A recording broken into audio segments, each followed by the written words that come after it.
come here to chew bubble gum and kick ass. And I'm all out of bubble.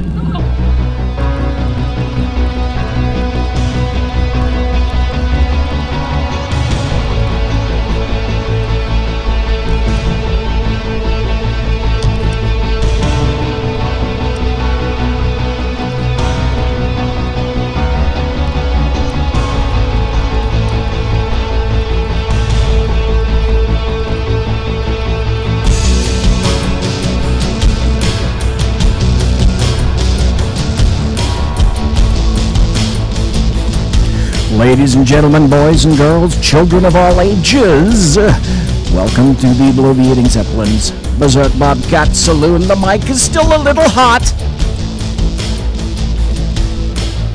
Okay, let's try this. Hey, good to see ya.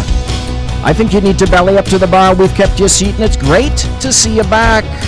Tonight, Flackbait is going to be a bartender. He pulls with the best of them, and if you're watching right now on YouTube at the SHR Media subscription site for YouTube, you can see that my lava lamp to my left, your right, is in fact lighted. You know, we don't water our drinks just like we don't water our conversation. Politics, religion, crime, culture, economics, race, sex, science, law.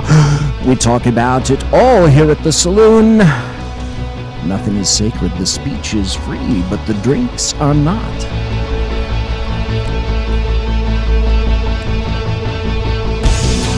All we ask, one little measly, teensy-weensy little thing. Please flush the damn toilet, jiggle the handle. Don't forget to tip your waitress. Tonight, it's Thursday. It's July 6th, my God, July 6th, 2017, the year of our Lord 2017. It's Thursday, so it must be the aftermath. And of course, the aftermath is all the shite that I couldn't fit into the Tuesday show, and that for whatever reason the sackheads would not allow me to say last night on the Sackheads radio show. Those bastards didn't let me say a damn thing.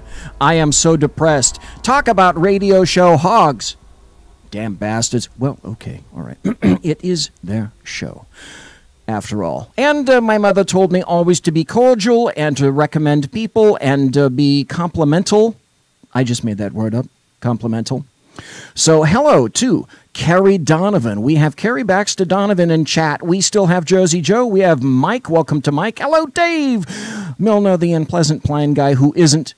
No, I don't mean he's not blind. I mean he's actually rather pleasant. But again, don't let him hear that I said that. And welcome to Dylan Hunter. I don't want to start off the show being a bummer. So what do we have? I'm going to do something that I haven't done for quite some time. And then after that, we're going to have something that you had not expected. But I do want to start with this. It's time for happy stories and good times. And it goes like this. Wheelchair-bound woman uses gun to scare off armed burglars. Yes, a wheelchair-bound Cleveland woman is safe after drawing her gun on a pair of attempted robbers on Monday. Melinda Vandal, I like that name. Melinda Vandal told Fox 8 she was in her laundry room when she noticed two men standing outside her window. It was last Monday morning about 10:30, Vandal said. I looked at the door, and there was a man right there, right outside, looking like he was going for my door. The other one was by my garage, cutting my screen in my garage window to get in. She then called the police and did what? Guesses? Bueller? Yes, she retrieved her gun. It's my home, she told the news station. I have to protect myself. She then told the men she would defend herself and her home. I put the... This is great. I put my gun up to the window of the door and I yelled, "Get off my property," she said. After seeing the gun, the man by the garage dropped his knife. Okay, he was armed. And the two men ran away. Vandal did not have to fire any shots at them. The police arrived a short time later, but were unable to locate the two men. They're still investigating the matter. Vandal told Fox 8 she has seen the two men in her neighborhood since the incident. She said she has trouble sleeping because of what happened. She now keeps her gun close at hand. I don't want to ever hurt anyone, she said, but I feel like I need to protect myself. And that's why, definitely, it is. It's time for Happy Stories and Good Times. And following that up, I have to play this. I heard this about 4 years ago. And if you know anything about nail salons, once you hear this, you're going to say, oh my God, this chick, she has herself nailed it. This is incredible. No, but I like to hang out with my family a lot, hang out with my sister. We go get our nails done. Any ladies in here get your nails done? By the way, her name is Angela Johnson. Nice. Honest crowd. How about any guys? Any guys down for mani-pedi? Don't lie. Me? Sir, don't lie. Don't lie. I can see your nail polish gleaming in the lights right now. Don't lie. It's all sparkly. You take him with you, huh? Yeah, see? She ratted you out, dude. I'm just kidding. I'm just kidding. No, me and my sister, we go over, it's a place called Beautiful Nail. Go listen. I was kind of confused when I first read the sign, though. Beautiful Nail. Just one. Just one nail. Do I get to pick which one? Or no? Now with these ladies, they're so nice. You know, they make you feel like it's all about you and customer service. You know, whatever you lie, we do for you.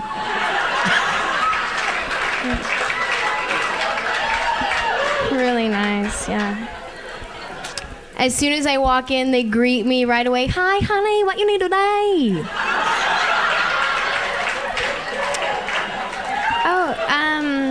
Can I get my nails done? Okay, honey, do you lie pedicure too? No, just my nails. Honey, why you don't lie? Pedicure, it may look nice, it's so sexy. It's better for you. Oh, all right, sure, then I'll get a pedicure too, thanks. Okay, honey, sit down, number 6, my ling, she do for you, good job. Only $20 a month, that's okay, sit down. Oh, okay, thanks. So my ling starts doing my nails right away. By the way, her American name is Tammy. Tammy. You have boyfriend?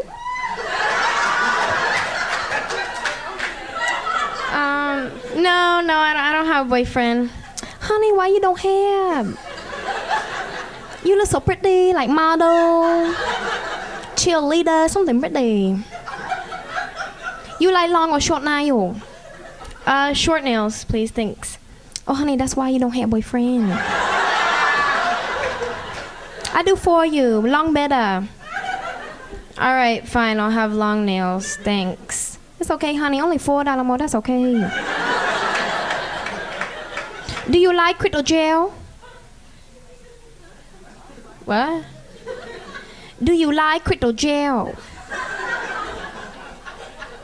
I'm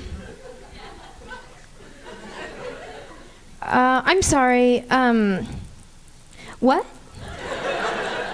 Honey, do you like crystal gel for your nail? It's the best thing you can have for your nail. Make look nice, it sparkle like diamond in the sky. Do you like crystal gel?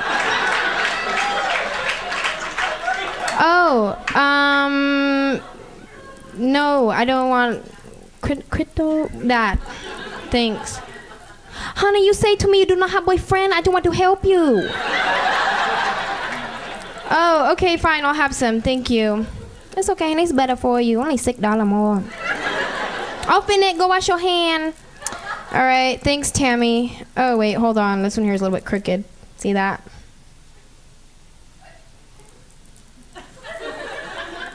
No, honey, that your finger do like that.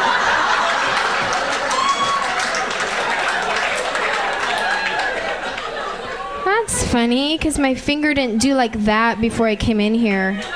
It's okay, honey. Don't worry. I fix it for you. Don't worry. Chúc mừng năm mai bọn em sẽ lắm tiền kìa lo món chúc mừng năm mới vậy xong làm thì đâu cho năm mới xong để lo món xong đó thì năm mới chúc mừng năm mới xong để làm công ty trong năm mới xong để làm công ty để oh, she said you look so pretty.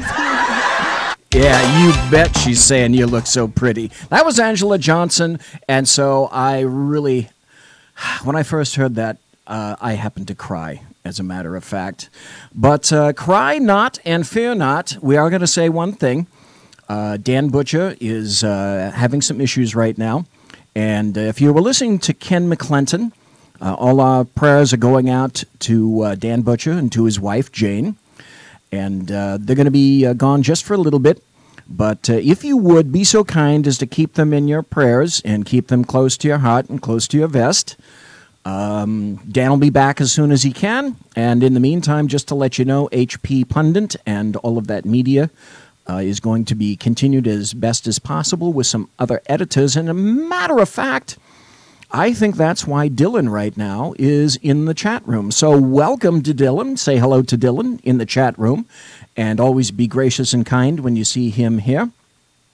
Gracious and kind. Gracious and kind. Now, do you think that's what Donald Trump is going to get when he goes to the G20 summit? And he actually appears there in, say, Brussels or, say, Germany. Well, he was in Poland today, and he got a great reception, but that kind of drops. That'll leave. That'll go away as soon as he leaves Poland. Now, if you didn't know one thing about Poland, they are extremely pro-United States and have been for quite some time. And it isn't just now, and it wasn't just through Obama. It was quite some time before. There were some friends that came over from Poland, and I gave them a great trip around the EVOC track when I was the EVOC supervisor. And we talked at great length about what was going on in Poland. And historically, the Polish have always really loved America. This isn't just about Trump. This isn't just about ginned-up crowds. It's about Poland truly admiring and loving America. Speaking of which, Trump today said the West will never be broken.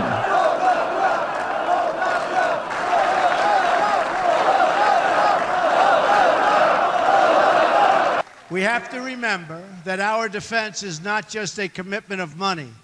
It is a commitment of will.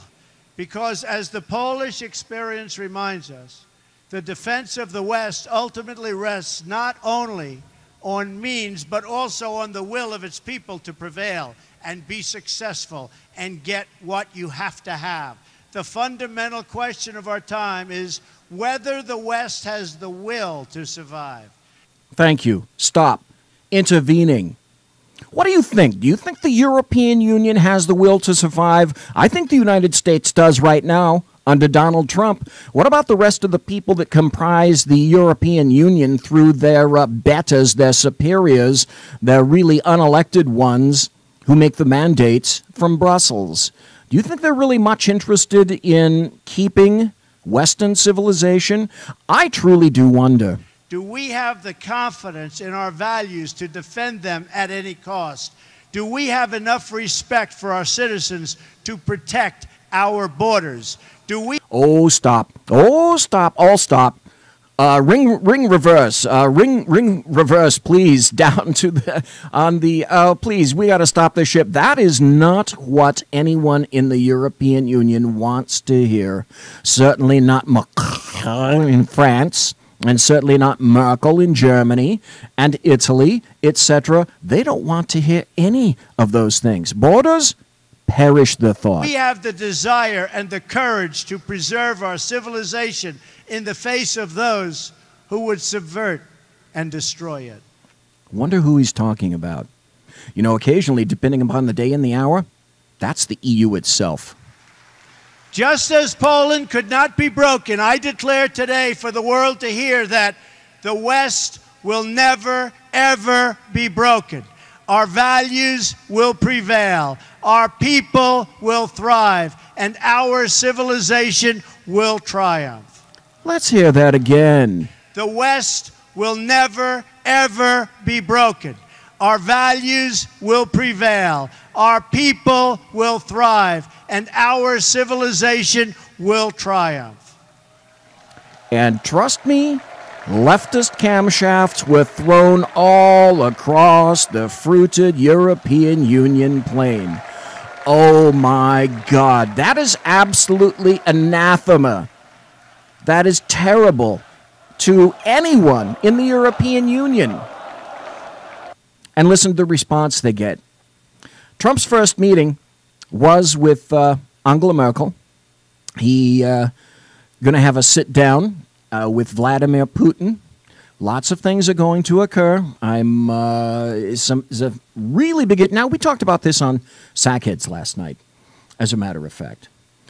And I was of the opinion that North Korea is a massive issue. It's a huge issue right now. If Donald Trump happens to bring that up, I think the people in the G20 primarily are going to not have any interest in that whatsoever. Further, they're going to stand back, arms folded, and just wait to see what it is the United States does. Because it's so easy to point fingers at the United States for not doing something in retrospect. And it's altogether too easy to point fingers at the United States for having done something. However, for the past 8 years, leading from behind hasn't done a damn thing. Strategic retreat hasn't done a damn thing. So this G20, this is going to be very interesting because there are some extremely critical issues for everyone. And that includes Russia. Here's one particular point on Russia that you may or may not have considered. The European Union gets a great bulk of its petroleum from Russia. So when Putin comes to town, and it's easy for the Democrats to point fingers at Putin, and oh my God, are we going to get into that with regard to CNN after a few other stories that we're going to get to, because I'm going to go into CNN in depth. Here's what CNN wants to do. CNN altogether wants to commit seppuku. And as far as I'm concerned, I'm going to stand back and I'm going to let them do it. And as they're attempting to do that, and I'd even be their second, as a matter of fact. And I'd teach them, it's not just one, you have to come back with the second. That's the second slice. If you do it properly, CNN, they're on their knees right now. The sword is being handed to them. The question is, are they going to pick it up? Well, I have to say this, I'm not quite sure. Speaking of people who are trying to denigrate and invade the United States of America, remember that lovely woman in the hijab called Linda Sarsour, who's basically a terrorist, and abided and aided by CARE? She called for a jihad against the Trump administration recently. And trust me, I'm going somewhere with this, okay? So she's a Palestinian-American anti-Israel activist. Oh, anti-Israel, that's being kind. Who, if you remember, helped organize the worldwide Women's March the day after President Donald Trump's inauguration. She called for jihad, a holy war against the Trump administration, last weekend. She happened to be speaking in Chicago at the annual conference of the Islamic Society of North America, ISNA. And of course, they're not there to push your agenda, my agenda, anyone else's agenda like that. Oh, no. They have their own agenda. ISNA basically has been described as the largest umbrella group of Muslims in North America. And of course, our dear loving former president, Mr. Barack Hussein Obama, born in Indonesia, or so he says, back in 2015, met with them, despite their very controversial views and their ties to radical movements. Well, wait a minute. What did Linda Sarsour actually have to say? Sisters and brothers, it's been 16, almost 17 years since the horrific attacks of 9/11. And we still, as a community, horrific only because some Saudis were killed, find ourselves unprepared. in so many moments. Why, sisters and brothers, why are we so unprepared? Why are we so afraid of this administration and the potential chaos that they will ensue on our community? And we already saw their potential when they come out every few weeks. Muslim ban 1, Muslim ban 2, Muslim... Earth to Linda Sarsour, jihadi yourself, bullshit alert, okay? That's called takia. That's called lying to get everyone to believe you. Lots of people do. Band 3, they are relentless, they are persistent and consistent and want to see how much we as a community can endure and want to see who our friends are and how hard we're going to fight back against this administration. I'd say you fought back pretty fucking well in, say, Hamtramck, Michigan, maybe Dearborn, Michigan. You cruise down the middle streets of those towns and see what they look like today. And I hope that we, when we stand up to those who oppress our communities, that Allah accepts from us that as a form of jihad, that we are struggling against tyrants and rulers, not only abroad in the Middle East or in the other side of the world, but here in these United States of America, where you have fascists and white supremacists and Islamophobes reigning in the White House. Really? Fascists? Name one. Islamophobes? Name one. Oh, that's right, she can't. Well, she would throw out names of everyone that's Caucasoid or male, perhaps, in her own little jihadi little world. What she's not telling you is this. She's an advocate of FGM.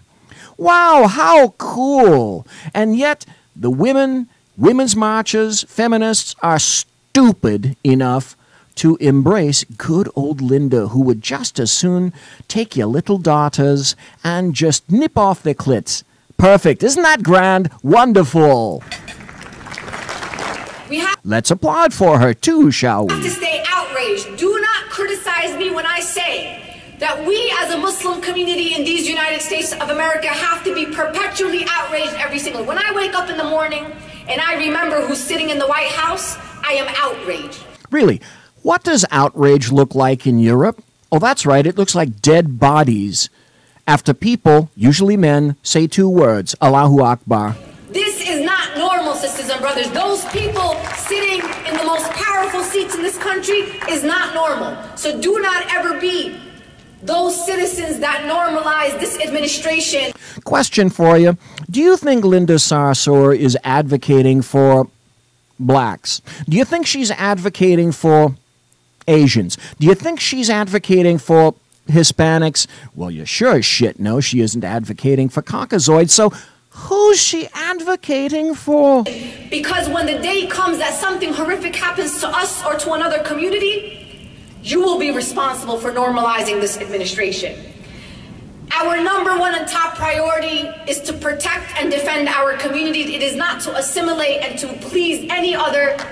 Did you hear that? Let's repeat that just so you hear. Finally, the fucking truth is out. Thank God, at least for a brief moment, she forgot Takia and gave us insight into what she's truly thinking and insight into Islam. Let's listen to this again, okay? This administration. Our #1 and top priority is to protect and defend our community. It is not to assimilate and to please any other people in authority. It is not to assimilate. You heard it here first from her. Fuck the U.S. Fuck Germany. Their plans are not to assimilate. Their plans are Islam first. You must submit. That's what Islam means. Our obligation is to our young people, is to our women, and make sure our women are protected. Our, only our. Not yours, not me, not you, our. In our community, and our top priority, even higher than all those priorities, is to please Allah and only Allah. I wonder if Sharia law plays into that at all. Oh yes, I go back to the Pew Research poll actually taken 2 years ago that was seldom, if ever, promoted or talked about, except, of course, if you read my blog at bloviatingzeppelin.net. I covered that particular story already 2 years ago. In the United States of America, 51% of Muslims polled said that Sharia law should take precedent over any law in the United States. Digest that just for a moment. So when people tell you that any proscription on Sharia law is bad because, of course, the Muslims aren't going to go there. They're not advocating for that. They're not saying that that should take precedence. Again, bullshit alert. She just told you in the clear, in the public, what Islam really features for you. What's the deal for you? Out of her own words. So, and, okay, that in concert with one final story. And this is where I want to link things up before I go to the break. Because I knew this was coming. Actually, you knew this was coming. I'm just spilling it out into the ozone for you to hear. And that's this. Here's a story from, of all places, after I looked near and far for this, the Chicago Tribune. WTF? The Chicago Tribune? Yeah. Well, roll with me. Go with me on this. There's a reason I went to good little Linda first. Now I'm going to this. Didn't I say, didn't Dave say, didn't Jeff say, didn't Kel say, welcome to chat, Kel, didn't people who know something about Islam say, you know what? We don't understand why it is that leftists absolutely seem to embrace Muslims and Islam because they are in complete 180-degree opposition, or the LGBT community, etc.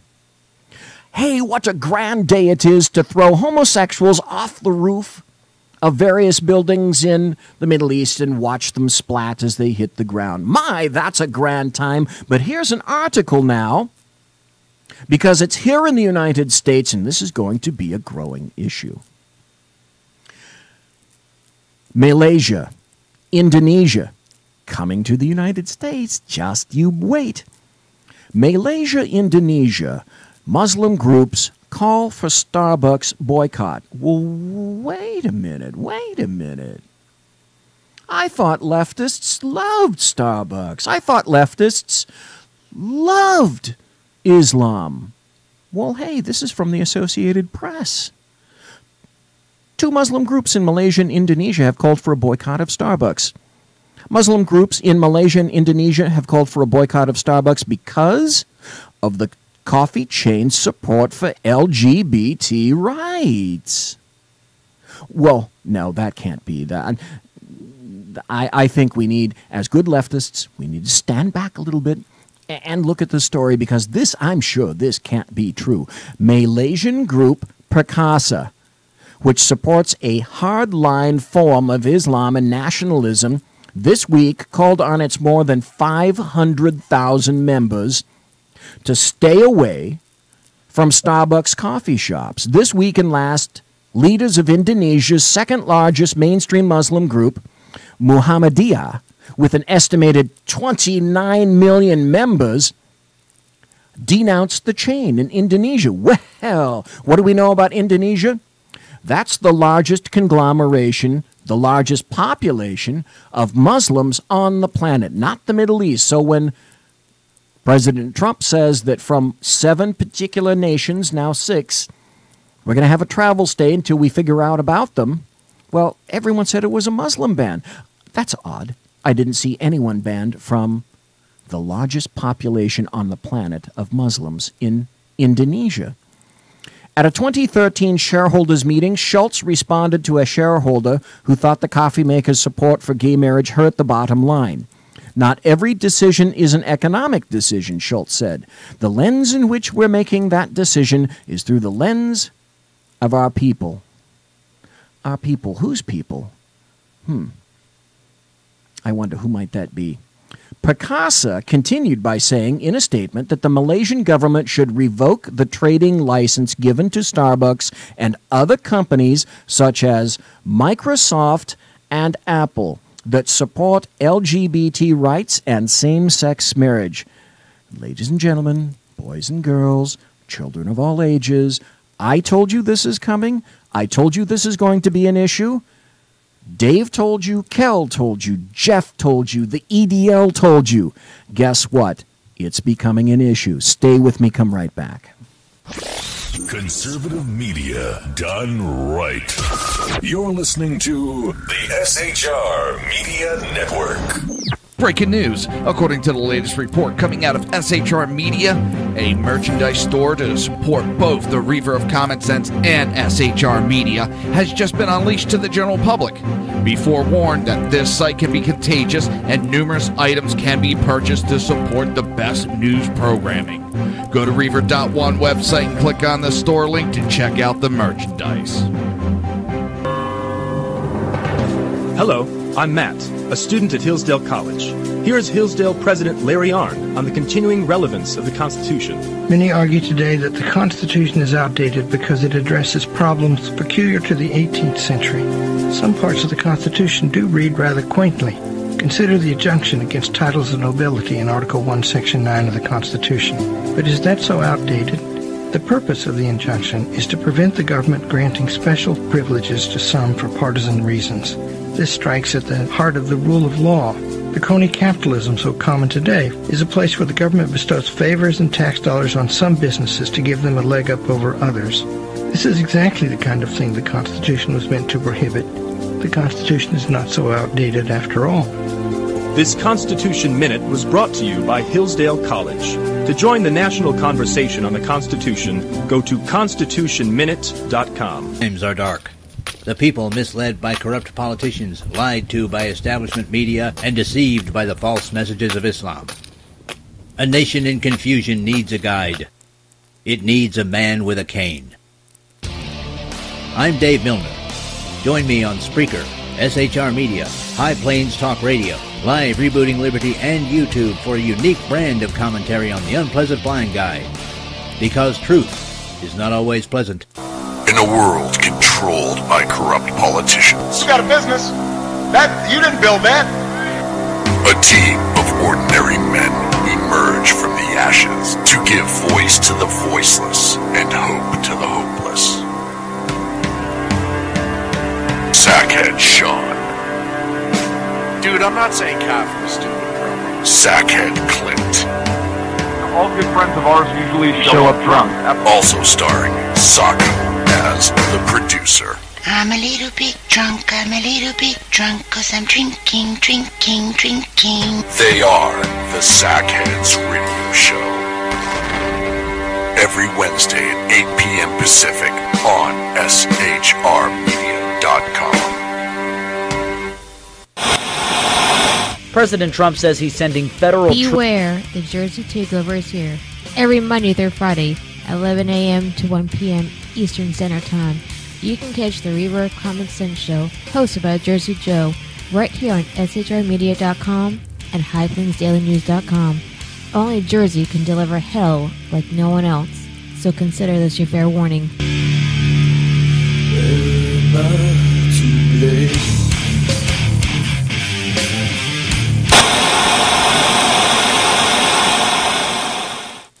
Conservative media done right. You're listening to the SHR Media Network.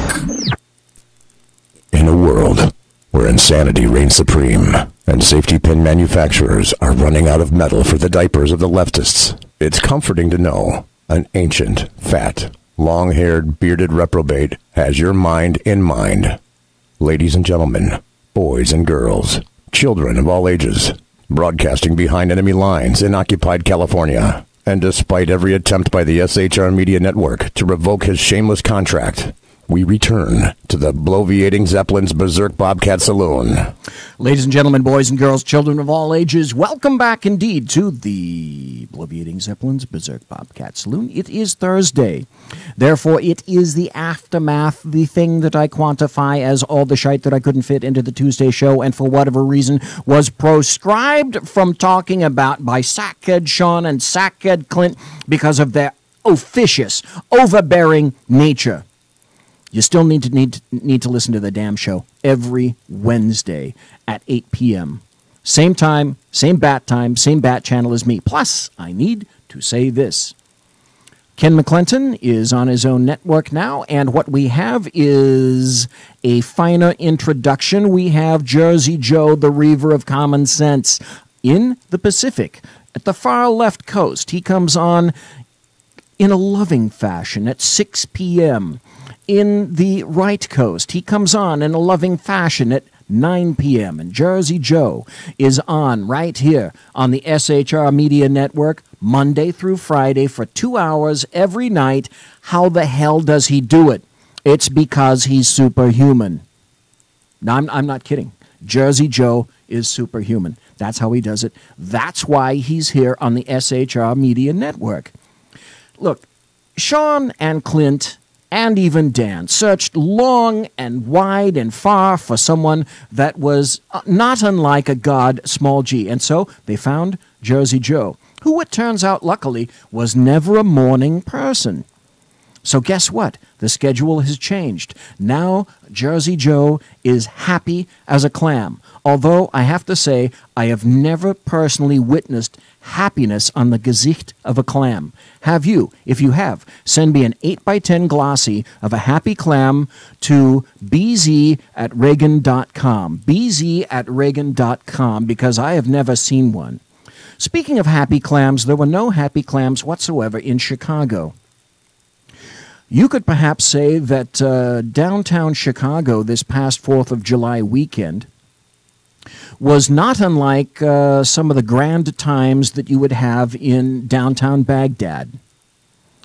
So, from the USA Today, of all places, notice it wasn't from CNN, more than 100 people wounded, 14 people killed in Chicago over the 4th of July weekend. What the hell? More than 100 people were shot in Chicago over the long Independence Day weekend as a deadly wave of violence once again rocked the massive city besieged by unrelenting gun crime. Stop. I was watching the news tonight. There were police supervisors and administrators saying that once these people have been arrested for gun crimes, they go to the Cook County Jail and they're frequently released at a much more rapid rate than people for other crimes. And Chicago wonders why it can't stop this. Further, who? Oh God, I get so tired and so sad for saying this. Who are the victims in these crimes? Almost all urban black males and children. At least 14 of the gunshot victims died, police said Wednesday. Officer Jose Estrada, spokesman for the police department, said he could not verify but would not dispute reports from the Chicago Tribune and other local media that at least 101 people were shot between 3 p.m. Friday and 6 a.m. Wednesday. Let the stats sink in for a moment. Estrada said it was hard to describe the weekend as a particularly difficult one for police. Anytime you have people shot and killed, it's difficult, he said. I can't say this weekend was more difficult than any other. Let that soak into your wheelhouse just for a moment. And it's a little unfair. Does 5 days count as a weekend? Oh, it's unfair. That's right. It's unfair because, you're killing people at a rapid rate. So, yeah, those stats, you're right. They're unfair. Estrada told USA Today the department logged 71 shooting incidents between 6 p.m. Friday and 6 a.m. Wednesday. He said an official count of wounded wouldn't be available for several days. Most of the violence took place in a 6-hour period Monday night and early Tuesday, predominantly on the south and west sides of the city, Estrada said. Detectives investigating the shootings suspect several incidents were retaliatory in nature, and alcohol was a factor in others. Listen to this. The vast majority of the 762 murders and more than 4,000 shooting incidents in Chicago last year occurred in a few predominantly black and Latino neighborhoods on the city's west and south sides. and were driven by gang-related feuds and drug wars. Wait. This is Chicago with some of the most restrictive gun laws in the nation. Ask the Democrats. They just tell you that.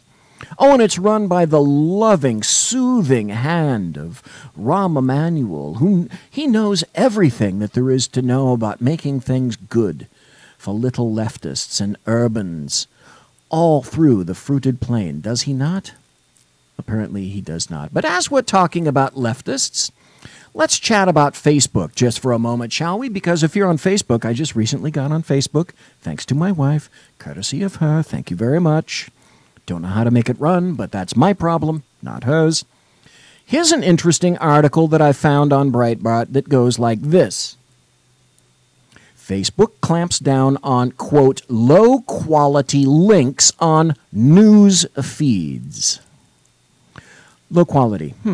My first thought is define low quality. My second thought is who gets to decide low quality? I'd say those are particularly important questions, wouldn't you? Facebook is rolling out an update that would throttle links from users who are judged to be posting vast amounts of low-quality content onto their profiles and clogging up the news feeds of their friends.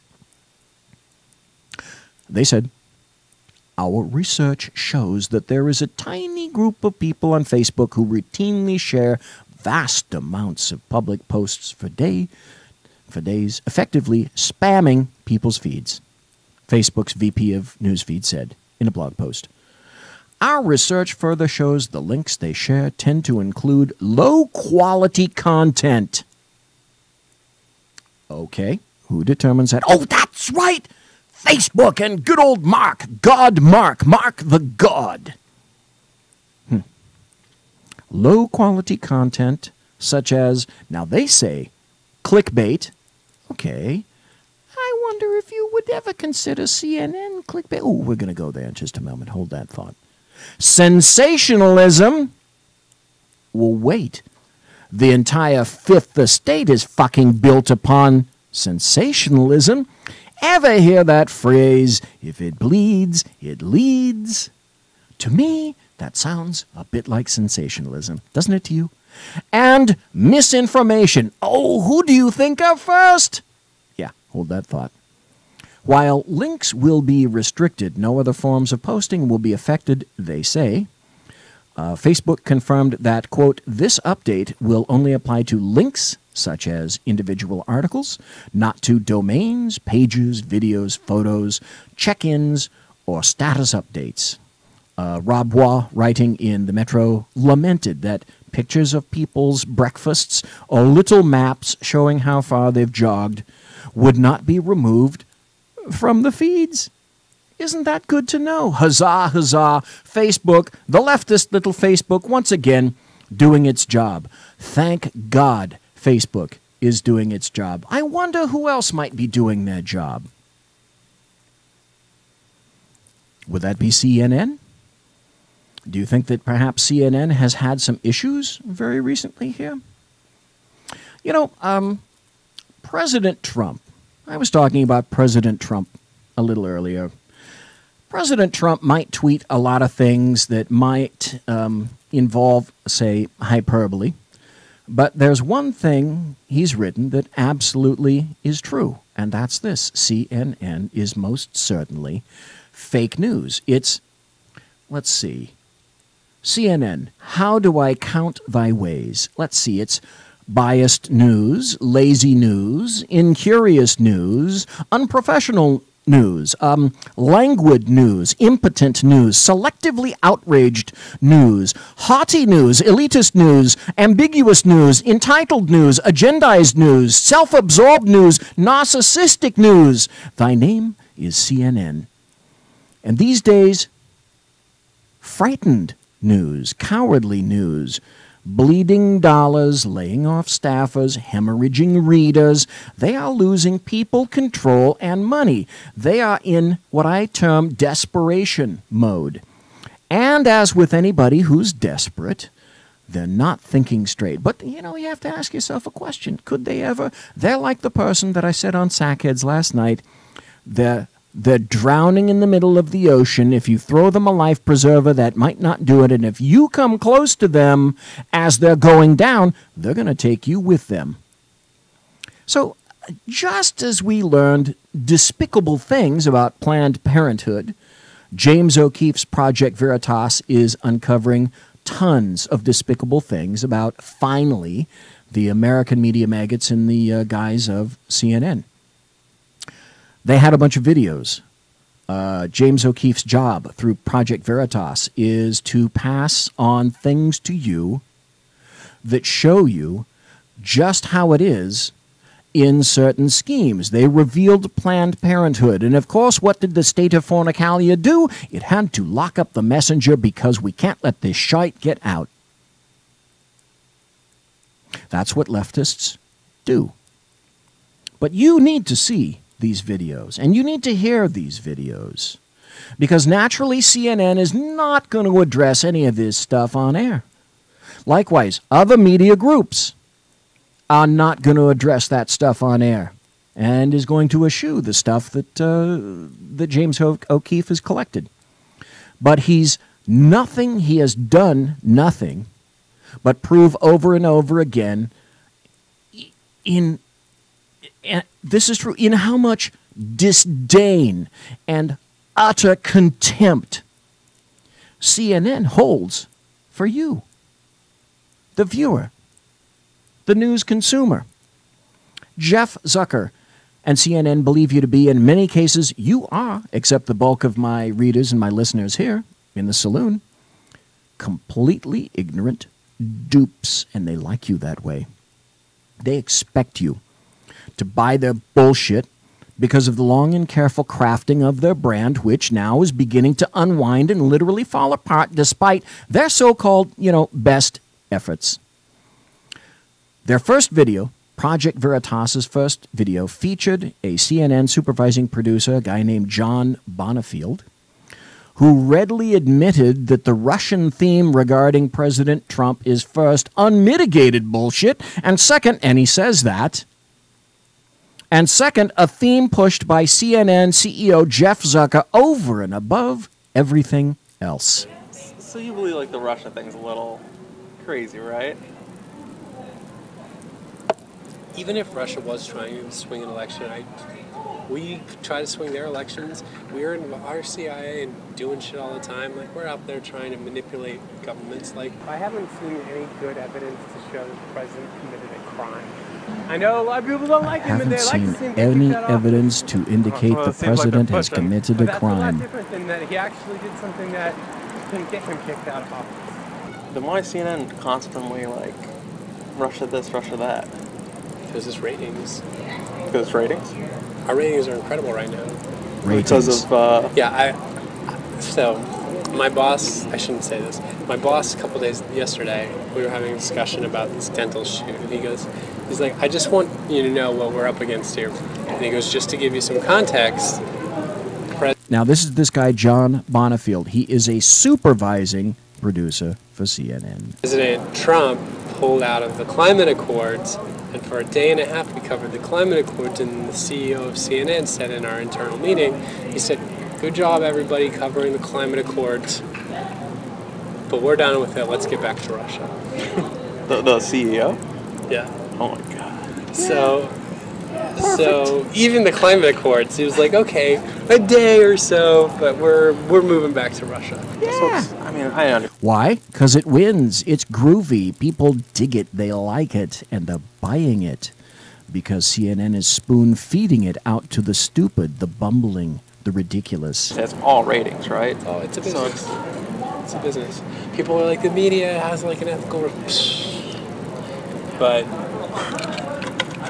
all the nice, cutesy little ethics that used to get talked about in journalism school, you're just like, that's adorable. That's adorable. How cute, those little ethic things. They're so cute. That's adorable. Yeah, this is a business. Especially cable news. Cable news isn't the New York Times, and it's not even like NBC News. It's I mean, NBC News still gets 20 million viewers a night. Cable news is getting 1 million. So. Well, not if you ask them. Like they gotta do what they gotta do to make their money. I think that there are a lot of like liberal CNN viewers who want to see Trump really get scrutinized, and I think if we would have behaved that way with Leave out the inized, they just want to see Trump get screwed. President Obama and scrutinized everything that he was doing with as much scrutiny as we applied to Donald Trump, I think our viewers would have been turned off. I think they would have thought like we were attacking him. But yes, Lord knows you couldn't attack or be seen to attack Barack Obama. You can't question him. You can't question the one. I think our viewers right now, and I'm not saying all of our viewers are like super liberals. I think there's just a lot of them, and so Trump's good for business, you're saying? Trump is good for business right now. But honestly, you think the whole Russia shit is just like bullshit? Could be bullshit. I mean, it's mostly bullshit right now. Like, we don't have any big giant proof. But then they say, well, there's still an investigation going on, and you're like, yeah, I don't know. If you were finding something, we'd know about it. If you were finding something, we'd know about it. Yes, they would. So what was CNN's reaction to this? CNN's reaction was, oh, well, that's just an opinion of one guy. Oh, but wait, there's more. James O'Keefe came back in Project Veritas with video 2, and these videos are called American Pravda, CNN.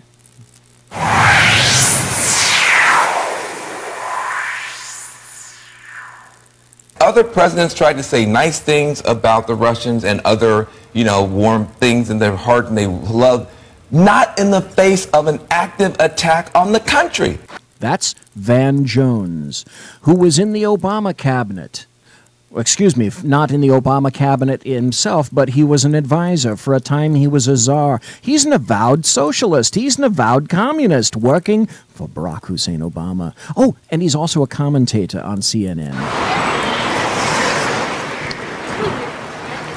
Hey, man.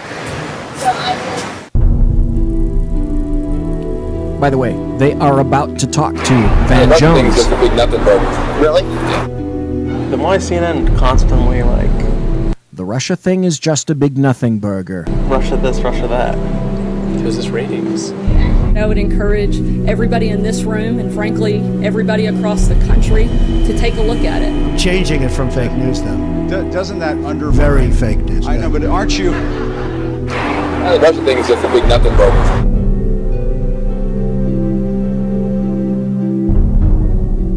Today we continue with our American Pravda investigations inside America's mainstream media with part 2 on CNN. Fake news.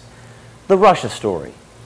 You're about to see one of CNN's most prominent left-leaning political commentators in total agreement with President Trump. We think this might be the first time this has ever happened. Maybe it's because he didn't realize he was going to be on television. And as Chris Cuomo has said, sometimes that's when you're the most honest. Hey, man. We met in Palm Springs a few years back. By the way, don't you think it's delicious that the media is ambushing the media like the media in the guise of 60 Minutes used to ambush people to try to find the truth? James O'Keefe is doing nothing but that, trying to find the truth, and it's gotten so bad that it's to the point where he has to try to get into the mind to have people actually speak the truth about what's happening in this case with CNN. Good? Yeah. How you been? What are you doing? What do you think's going to happen this week? I mean, with the whole Russia thing. The Russia thing is just a big nothing burger. Really? You don't think that... There's nothing there you can do. The Russia thing is just a big nothing burger. Really? You don't think that... There's nothing there you can do. Yesterday, you met supervising producer John Bonifield. Then why is CNN constantly like Russia this, Russia that? Because it's ratings. Because it's ratings? Our ratings are incredible right now. But honestly, you think the whole Russia shit is just like bullshit? Yeah.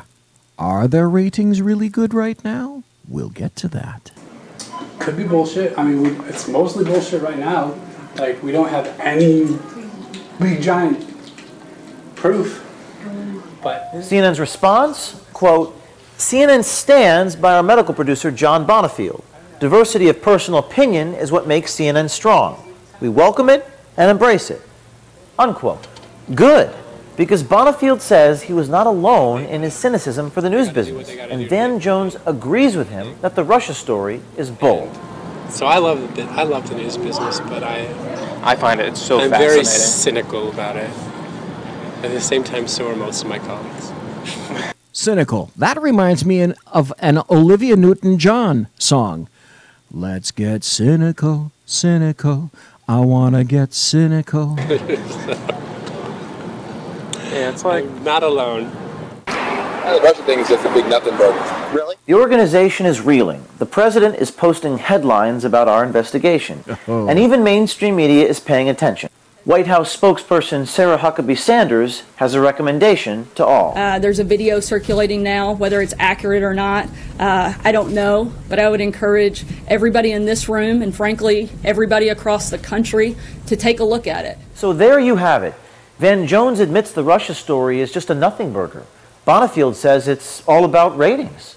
The White House is telling everyone to go watch the videos. The media for years has gotten away with manufacturing consent. People are fed up with the emptiness and the artifice that pervades our media. Well, I'll tell you something. Change is coming, whether CNN likes it or not. Boy, is change coming. I'm going to play you the third video. We got a couple of more minutes before the top of the hour, but I want to mention this thing in passing. You may or may not know that Sarah Huckabee Sanders is the daughter of Mike Huckabee, who was a presidential candidate. There have been numerous organs on the left side of the media who have called her a pig. Okay, she's not the most beautiful woman in the world. Oh, and that Kelly Conway has said that somebody looked like they hit her face with a shovel. Now I just wonder what would have happened had those comments been in reverse, say, during a prior administration, like Barack Obama's. What would have happened if a female spokesperson for Mr. Obama in the White House had been called a pig? I wonder, by the media, that is. I wonder what someone who was a close advisor to Barack Obama, what the reaction by the press would have been had someone in the press called her that she looks like she got hit in the face with a shovel. You know, that's just good media sense, don't you think? That makes perfect sense to me. Hypocrisy, hypocrisy, rampant hypocrisy. And by the way, hello, hypocrisy table for every fucking member of the American media maggots. Table for one, if you just happen to be able to fit them all on that particular table. We're going to go to a break. We're going to come back. We're going to hear video 3 of this because you need to hear what it is that CNN truly thinks of you. And you have to ask yourself, why is anyone listening? Why is anyone watching CNN? They have the most elitist disdain for you possible. Please come back. I have got so much more buttery goodness about CNN. Conservative media done right. You're listening to the SHR Media Network. Hey, it's Sean from the Sackheads Radio Show. Also one of the owners here at the SHR Media Network. Are you opinionated? Have you ever wanted to do your own show? Have you ever heard somebody like the Sackheads and go, yeah, I could probably do that better? Well, now's your chance. Send me a 5-minute clip at sackheadsradio@gmail.com and maybe you can be part of the SHR broadcasting team. sackheadsradio@gmail.com. Times are dark. The people are misled by corrupt politicians, lied to by establishment media, and deceived by the false messages of Islam. A nation looking for direction needs a guide. It needs a man with a cane. I'm Dave Milner. Join me on Spreaker, SHR Media, Pundit Press Radio, and YouTube through the SHR Media page for a different kind of commentary on the unpleasant blind guy. Because the truth is not always pleasant. In a world controlled by corrupt politicians, You got a business. That you didn't build that. a team of ordinary men emerge from the ashes to give voice to the voiceless and hope to the hopeless. Sackhead Sean, Dude, I'm not saying cough was stupid, bro. Sackhead Clint, All good friends of ours usually show up drunk. also starring Sako as the producer. I'm a little bit drunk, I'm a little bit drunk, 'cause I'm drinking, drinking, drinking. They are the Sackheads Radio Show. Every Wednesday at 8 p.m. Pacific on shrmedia.com. The bloviating Zeppelin. He's big-footed enough radio shows to last a lifetime, courtesy of Sean, Clint, Ken, and Jersey Joe. Now it's time for him to waddle on his own 2 feet via the glorious SHR Media. Gird thy loins for the bloviating Zeppelin's Berserk Bobcat Saloon. Coming soon to ossicles near you. Excelsior. Conservative media done right. You're listening to the SHR Media Network.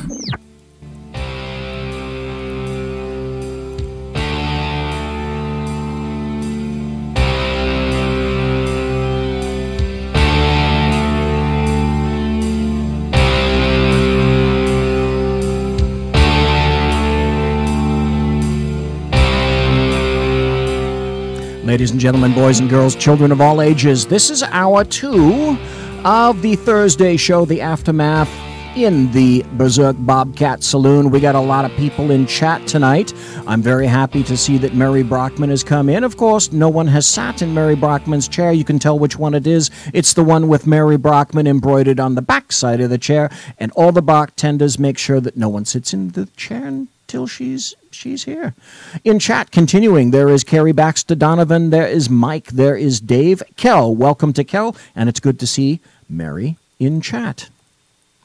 We were talking about CNN. We had 2 particular videos. Here's a 3rd video. This one is seldom heard. I'm going to play this one too, because you need to hear what CNN thinks of you and voters. How grand. We all recognize he is a clown, that he is hilariously unqualified for this, that he's really bad at this, and that he does not have America's best interests. We recognize it's justified and crazy. Would it be fair to question the intellect of the American voter? Oh no, they're stupid as shit. I hate to be this way. This is James O'Keefe. How are you? Give a Oh, the American voter, they're stupid as shit. Hey, that's you. comment, sir, about the Russia story. Then why is CNN constantly like Russia this, Russia that? Because it's ratings. I would encourage everybody in this room and frankly everybody across the country to take a look at it. The Russian thing is just a big nothing burger. I'm changing it from fake news, though. Doesn't that undermine? Very fake news. I know, but aren't you? He doesn't believe anything that these people believe. Here's the delicious thing. I hate to interrupt the video, but this just came to my brain housing group, up into my wheelhouse.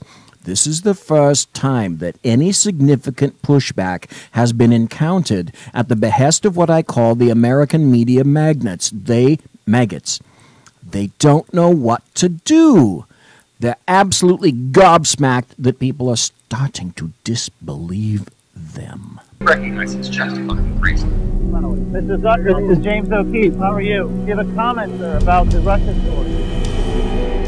Jeff Zucker, by the way, CEO of CNN, getting into his massive black window-tinted out huge SUV in New York City so that he can spew tons more hydrocarbons into the air, into a city that is already cluttered with internal combustion engines. But of course, Jeff Zucker doesn't give a shit about you, and he doesn't give a shit about the environment. He does care that he has sufficient security people well armed to protect him from Oh, the proles, the underlings, the serfs, the commoners like you.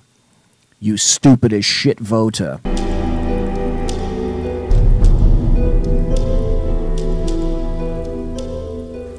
Fake news. We continue our American Pravda investigations inside America's mainstream media with part 3 on CNN. I'd like you to meet Jimmy Carr. He's a producer for CNN's morning show, New Day. His unvarnished and hate-filled opinion of President Trump gives us an insight into how people at CNN really think. CNN, it's an impartial, right? What's the view of Trump in like the kind of media circle, basically? On the inside, we all recognize he is a clown, that he is hilariously unqualified for this, that he's really bad at this, and that he does not have America's best interests. We recognize he's just fucking crazy. I mean, because look, here's the deal. This is a man who's not... Donald Trump is just fucking crazy.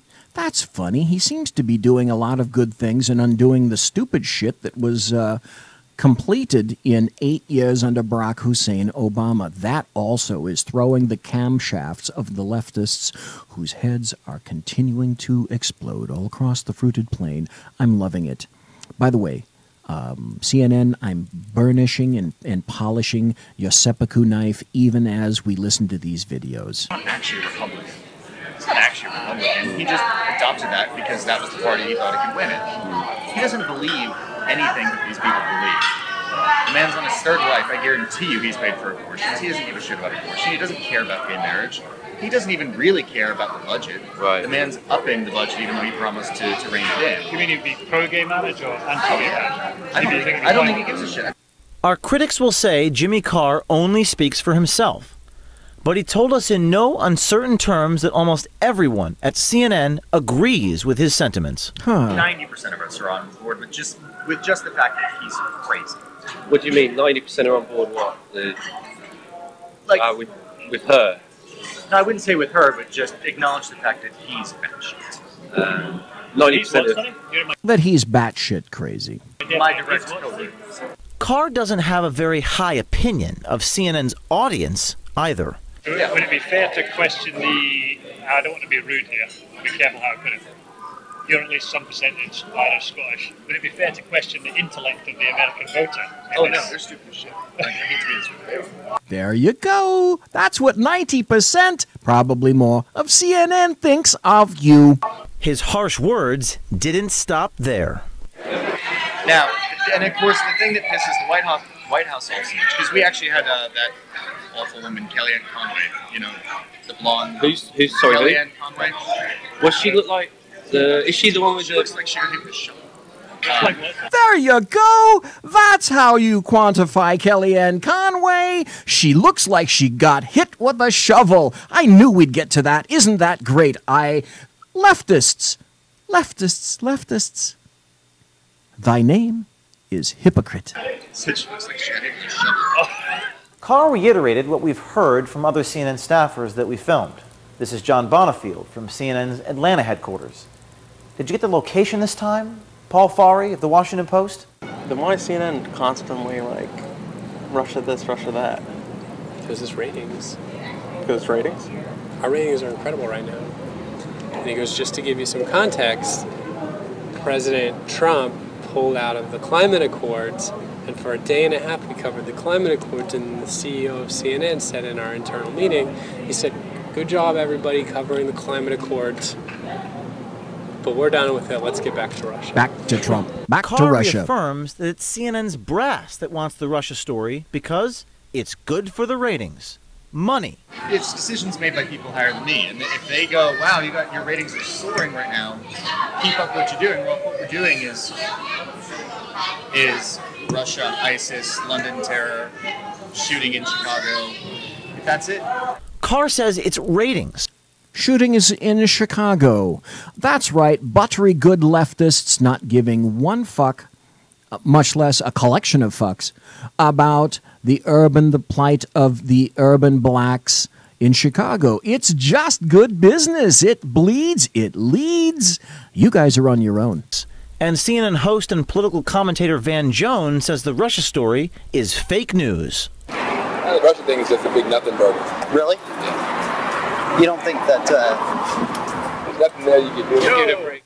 It now seems pretty clear that CNN's bias and dishonesty is a plague in the once respected news organization. This is New Day with Chris Cuomo and Allison Camerata. New Day. Jimmy Carr works for New Day, CNN's morning show. It's hosted by Allison Camerata and Chris Cuomo, who once said our methods can be quite effective. James O'Keefe is definitely someone who's identified with the right, but Eric Garner's daughter isn't, and she's the one who said that Al is all about the money. She was caught on tape not knowing she was being videotaped, so she wouldn't have said that. Sometimes that's when you're the most honest. Well, there you go. Ooh.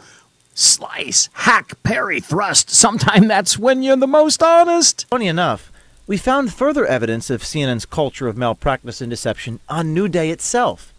On March 30th, Carr's show aired what looked to be a pretty routine political story featuring Camerata and a panel of 6 Trump voters. So here we are, 60-plus days into his presidency, and we want to get your grades and your impressions. I wonder, do you think, were they really all Trump voters? Damn me for thinking that. That's just not right. Of how President Trump is doing. The raw audio of the panel interview was leaked to us. It lasted nearly an hour and a half, cut down to only 8 minutes when it aired. What's striking is not what Carr and his fellow producers chose to include, but what they chose to omit. Yes. It's called selective editing. Let's look at this portion, when panelist William Baer is discussing the president's claim of voter fraud. And we don't know how, as far as the votes and fraud and everything else. I mean, my assumption is that he probably would have gotten elected by a higher number than what the results actually showed. But are you saying that you believe that there were 3 to 5 million illegals who voted? Oh, well, I know that in New Hampshire. I've seen it. I've seen busloads of people. Again, this is what we keep coming back to. When you say you've seen it, do you mean a dozen? Or do you mean 3 million? There's a difference. Well, obviously, there's only 1.5 million people in New Hampshire, so I didn't say 3 million people in New Hampshire. The number that President Trump said was 3 to 5 million. Wait, how many motor voters are there in the state of Fornicalia that now get a ballot as long as your illegals can get licenses, driver's licenses in California, the motor voter law? As soon as we register you in Fornicalia for a license to drive an automobile, you're automatically registered. So how many illegals are registered in Fornicalia? Let's see. Hillary Clinton said and crowed that she won by about 2 million to 3 million votes. Zounds, that's just about how many illegals there are in California that probably voted, not including other states. No, I don't doubt that. No, he said in California. Extrapolating based on what I've seen with my own eyes, busloads of people coming in, whether they're illegal, meaning they came into the country illegally, or they're illegal voters. They came over from Massachusetts into New Hampshire. Billy, are you sticking with that you've seen busloads or no? I have seen busloads.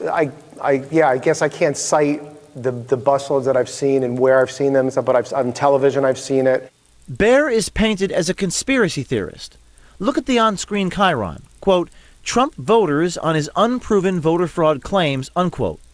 The implication, no evidence of voter fraud whatsoever. That's right. He's a conspiracist moonbat. Evil. Evil.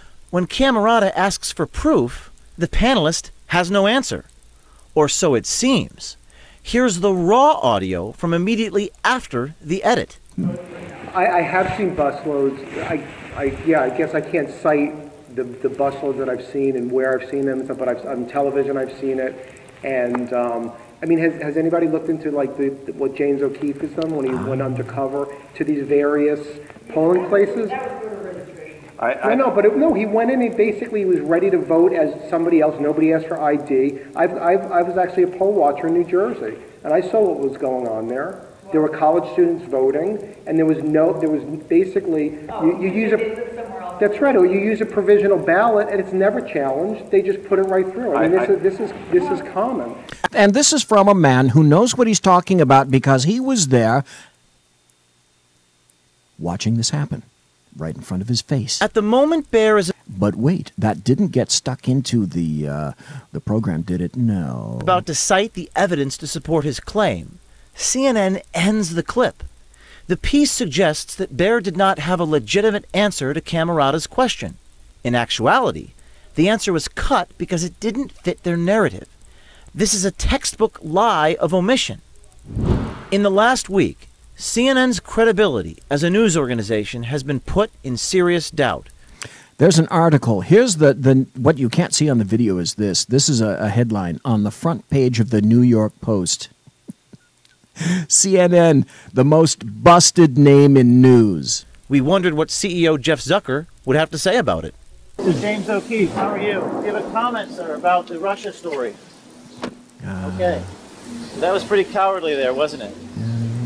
Zucker did not. That was Jeff Zucker getting into his huge Lincoln Navigator. A Tahoe isn't good enough for him. A Suburban isn't good enough for him. It needs to be a black Lincoln Navigator. How wonderful. Wish to talk to me.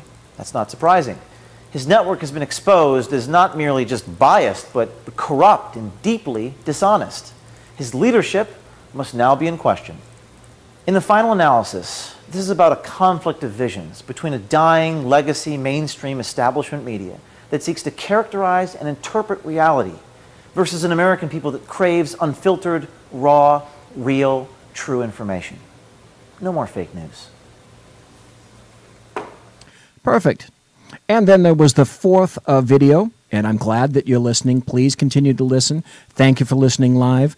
I appreciate it when you listen in podcast. This stuff needs to go out. People need to hear it. If you want to have people listen and understand the full truth about CNN, point them to the Saloon tonight. If you would, recommend it. They're going to hear all the videos that you need to hear, and you're going to hear all the news articles that are associated with CNN.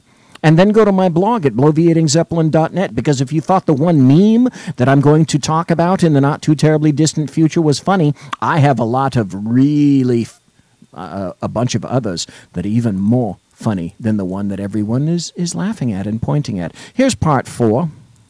I mean, granted, anything I've said to you, I would defend on the record. I don't think I've said anything wrong. Hi, I'm James O'Keefe with Project Veritas. Jimmy Carr is an associate producer with CNN's morning show, New Day. Our releases about him and others last week exposed CNN's bias and radical fake news agenda. In a subsequent meeting with Carr, he doubled down about his statements and other anti-Trump comments. I just can't believe the arrogance of these people. I had a moment of panic because on Sunday night, I met them on a Friday, on Sunday night, this anti-CNN advocacy guy released a bunch of tapes with him. Okay, so the Nothing Burger thing came from a guy who secretly recorded his conversations with a CNN employee. Who did that? Just this right-wing advocate. This right-wing advocate. Obviously, he's a conspiracist. He's tinfoil wearing that damn James O'Keefe. Hitler Youth? But a guy who hated CNN and was pro Did you hear that? James O'Keefe was just called a Hitler Youth. Trump and wanted to expose CNN's lies. And he had met a guy and talked to them about CNN's coverage and recorded it secretly. Except it wasn't just a guy, was it? It was a supervising fucking producer for CNN. When was this? It was on Sunday night, Monday morning. And it came out, and we were all going, holy shit, how is this guy so stupid? He's talking to everyone and saying X, Y, and Z about CNN, but then I went to them. Oh, he's spilling the secrets of the king. Well, I talked to a couple of guys at a bar on Friday afternoon, and I said things that we wouldn't normally say. I mean, granted, anything I've said to you, I would defend on the record. I don't think I've said anything wrong. How did they put it? The guy that had his phone on in his pocket. But so he was just talking to a guy.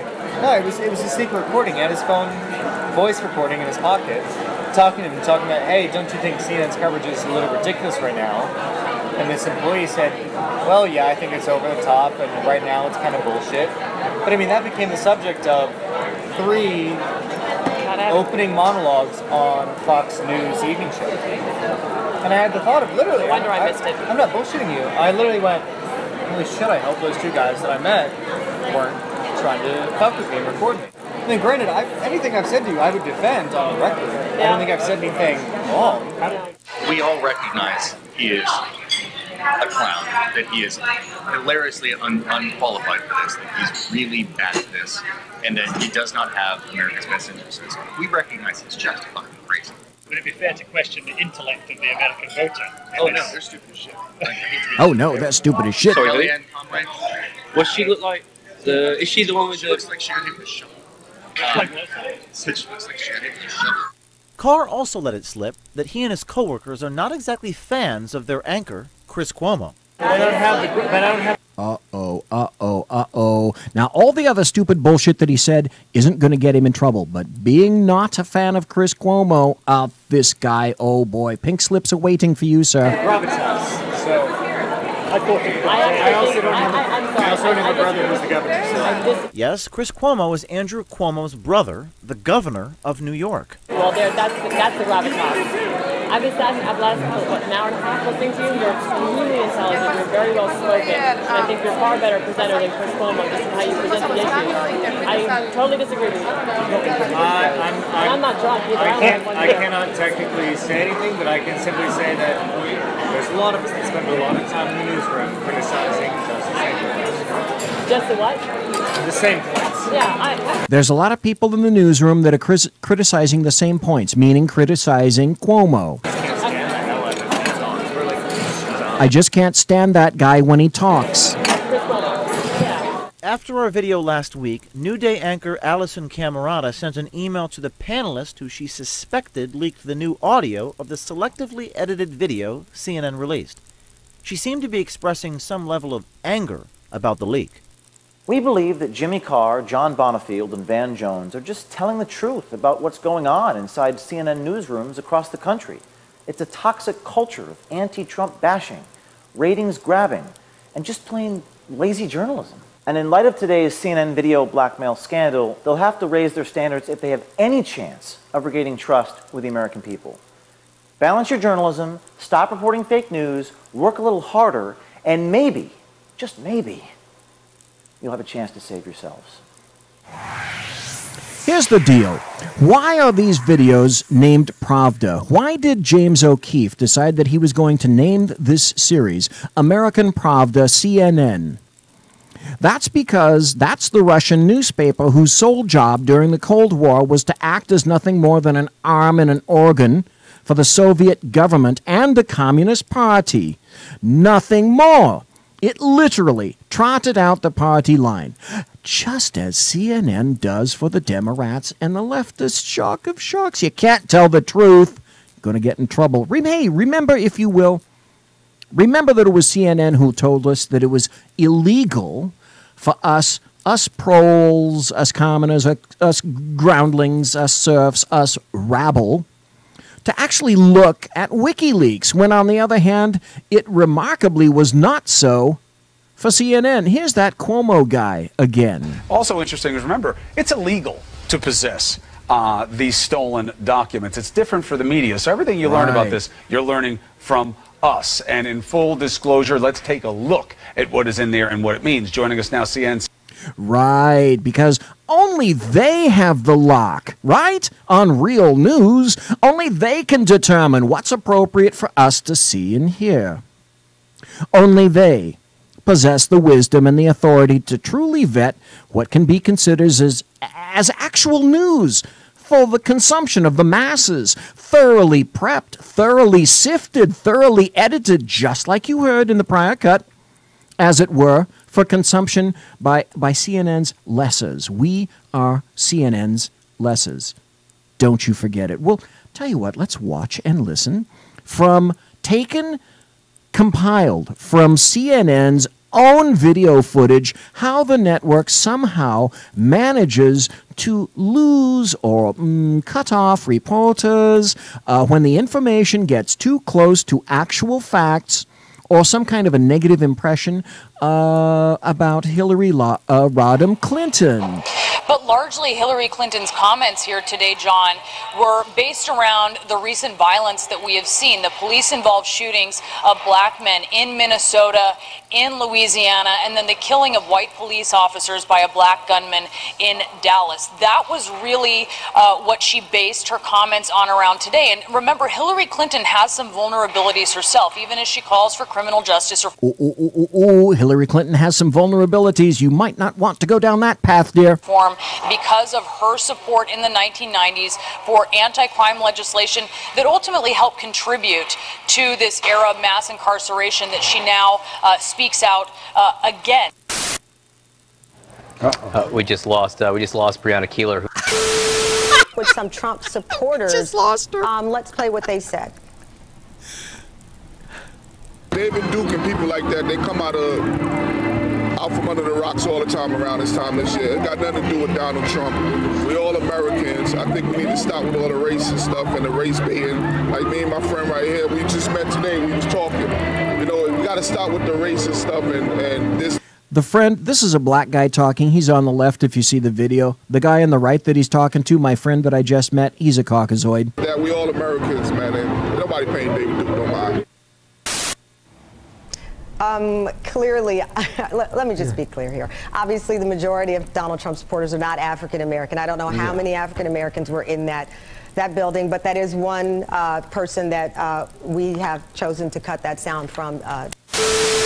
We've chosen to cut that sound from. The servers are no longer hooked up and working. I mean, if they are, they're with the FBI. And people know that they're not available to hack anymore. I mean, it's like Donald Trump saying, oh, you know, I hope Putin goes and gets in a 1985 DeLorean and goes and finds those 33,000 emails. I mean, it's absolutely ridiculous. Not like that at all.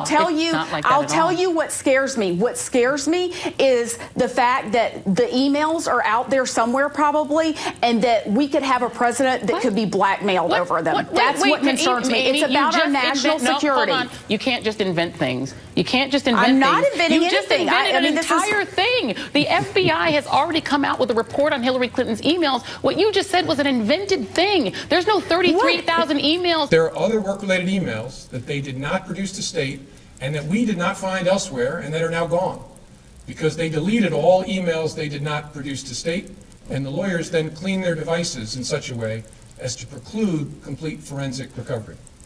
That are going to harm our national security. Hostile actors gained access to the private commercial email accounts of people with whom Secretary Clinton was in regular contact from her personal account. She also used her personal email extensively while outside the United States, including sending and receiving work-related emails in the territory of sophisticated adversaries. Given that combination of factors, we assess it is possible that hostile actors gained access to Secretary Clinton's personal email account. You know that there was a... That's funny. That's what she was saying. An entire year and a half. We're not going to relitigate that. No, Amy, we're not going to relitigate that, but you can't make things up. Not if you're going to invent things, okay? You can say your comments, I'm not going to invent opinions, things, but the FBI also said... The FBI also said... Yes, FBI also said that she has not turned over... She didn't turn over all the emails. So no, ma'am. You cannot invent things. You cannot say things. You're putting out incredibly inflammatory information. You don't know... By the way... Cut off. You may have seen that I recently launched a Snapchat account. Ooh, social media. I love it. I love it. Those messages disappear all by themselves. On the campaign. You know what? That's some funny shite, actually. Trail is obviously going to be covered. So my question to you, without mentioning the Clintons and Bill Clinton, which has been Wait, let me finish my statement. Which has already been litigated and relitigated on the own merits. Donald Trump's statements on the campaign trail. You don't think it's fair that the media should be covering it? Oh, I don't think it's unfair. I just think it's silly. Look, he's running against Hillary Clinton. Absolutely. He's running against the sexual harasser and abuser's enabler. So, again, I don't know why we're not talking about that. You know, it has been litigated. We're not talking about that because it has nothing to do. It has nothing. Oh, right. Don Lemon. This is Don Lemon of CNN. Of course, the apologist for CNN, the professional apologist for all things Clinton. Go, Don, go. To do with what happened. She's not her husband. Her husband was She's the enabler in chief. Hello. Her husband has been impeached over that. Donald That Trump's was not known to over be politically a decade correct or a ago, politician and either. you're still. Hold on, guys. Both of you are talking over me. Let me finish. And then first Kurt, and then I will let you respond. That's right. It's after all, it's my show. You're talking about something that happened over a decade ago. The man has been impeached for it. She is not responsible for her husband's actions, yet you are bringing it into a campaign, and it doesn't seem fair. Oh, it doesn't seem fair. Isn't that funny that the F word only gets mentioned when you involve a leftist? Tell you what, folks, this is grand. Come back. Please stay with us. We're going to come back in a couple of minutes. All right? Conservative media done right. You're listening to the SHR Media Network. Hey, it's Sean from the Sackheads Radio Show, also one of the owners here at the SHR Media Network. Are you opinionated? Have you ever wanted to do your own show? Have you ever heard somebody like the Sackheads and go, yeah, I could probably do that better? Well, now's your chance. Send me a 5-minute clip at sackheadsradio@gmail.com, and maybe you can be part of the SHR broadcasting team. sackheadsradio@gmail.com. Times are dark. The people are misled by corrupt politicians, lied to by establishment media, and deceived by the false messages of Islam. A nation looking for direction needs a guide. It needs a man with a cane. I'm Dave Milner. Join me on Spreaker, SHR Media, Pundit Press Radio, and YouTube through the SHR Media page for a different kind of commentary on the unpleasant blind guy. Because the truth is not always pleasant. Hey, this is Mim from Freedom Fest, the world's largest gathering of free minds. Join your friends from SHR Media at the beautiful Paris Resort in Las Vegas, Nevada, July 19th through the 22nd for 3 amazing days of liberty-oriented discussion, investment advice, and the Anthem Film Festival. It's our big 10th anniversary, featuring keynote speaker William Shatner and Freedom Fest favorites, including Steve Forbes, Jim Rogers, Lee Edwards, David Boaz, Doug Casey, Dinesh D'Souza, John Stossel, Lisa Kennedy, Grover Norquist, Peter Schiff, and many more. Don't miss out. Register at freedomfest.com for $100 off the regular registration rate when you use the all-caps code SHR Media. Featuring right thinking from a left brain and doing the job the American maggots won't. BZ is fundamentally changing America one diaper at a time. Just when safety pin manufacturers are running out of metal for the diapers of the leftists, where the speech is free, but the drinks are not. The bloviating Zeppelin's Berserk Bobcat Saloon can be heard every Tuesday and Thursday night, commencing at 11 p.m. Eastern and 8 p.m. Pacific, where pushback is a requisite art form in and of itself. Let your ossicles be truly liberated when you listen to the bloviating Zeppelin's Berserk Bobcat Saloon, only on SHR Media Network. No ferrets were harmed in the making of this ad. Conservative media done right. You're listening to the SHR Media Network.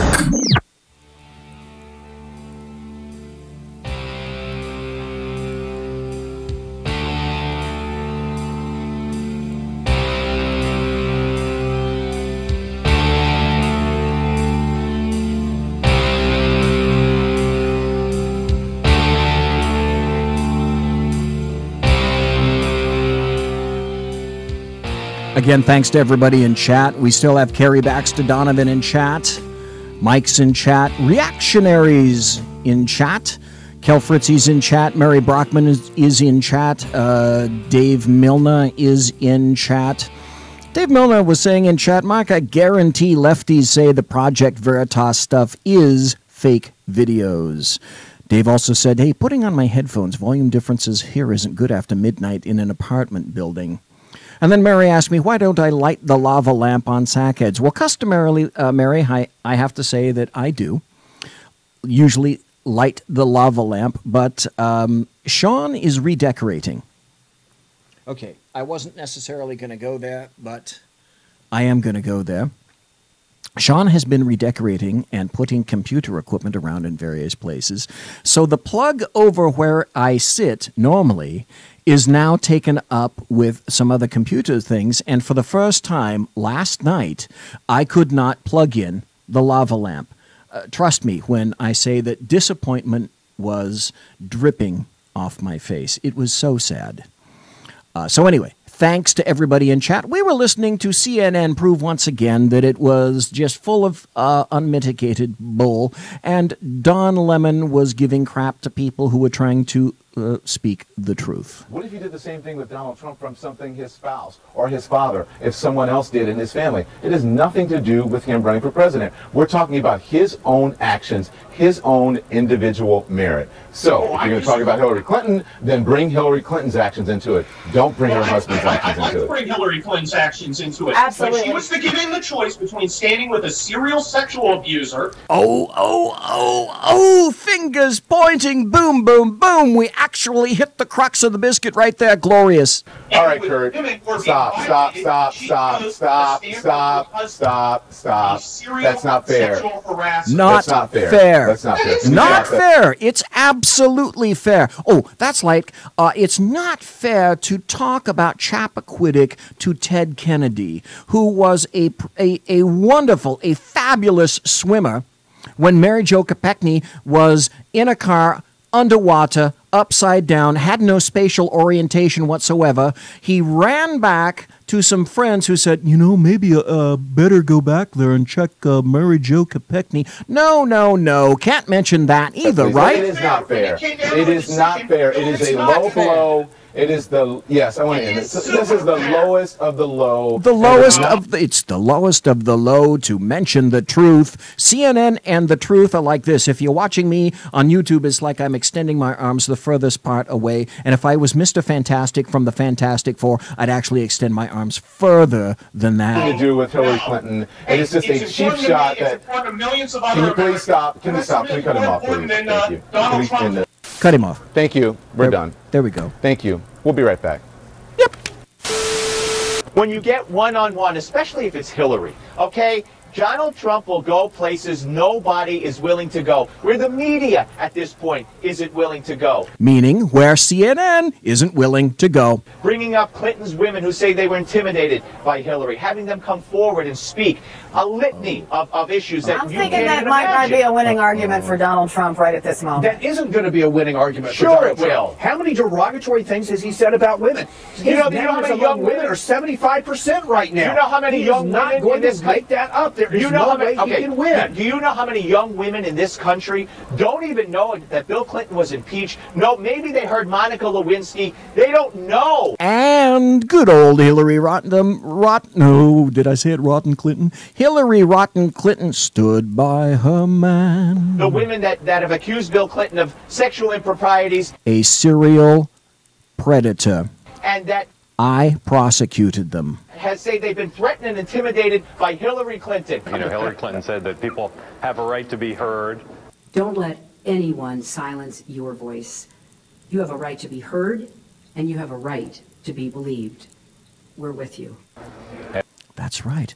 All the women that were victims under William Jefferson Clinton, they had a right to be heard, except when it involves CNN, right? I think that in some of the most prominent cases, not only were the accusations not disproven, they were confirmed and acknowledged by President Clinton. How's that? So I think, well, he acknowledged he had a relationship with Jennifer Flowers.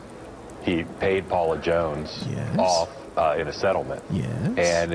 And has acknowledged much of what Monica Lewinsky says happened. Monica Lewinsky says that you used a cigar as a sexual aid with her in the Oval Office area. Would she be lying? Well, yes, no, or won't answer. So those are three Won't pretty answer. prominent examples.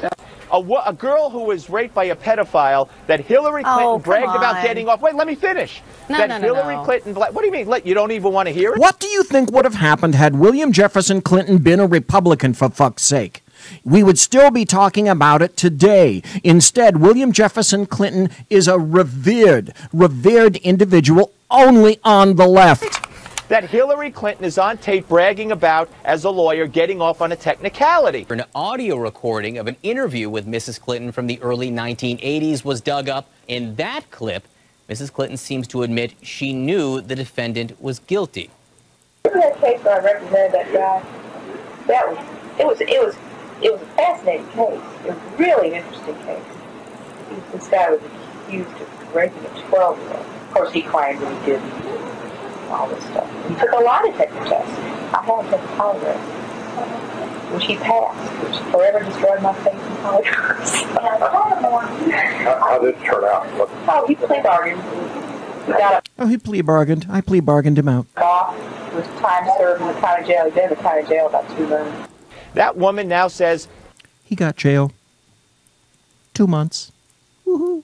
Hillary ruined my life. What's wrong? I'm gonna That's I'm not gonna fair. leave it there. Clinton. No. Thanks. God guys. forbid I'm that I leave it should. there. God forbid that I should defend Steve Hillary Malzberg, Clinton. But Justin she was appointed to Phillips. represent somebody, so she's got to do her job. I'm going to leave it and that there. was 40 Goodbye. years ago.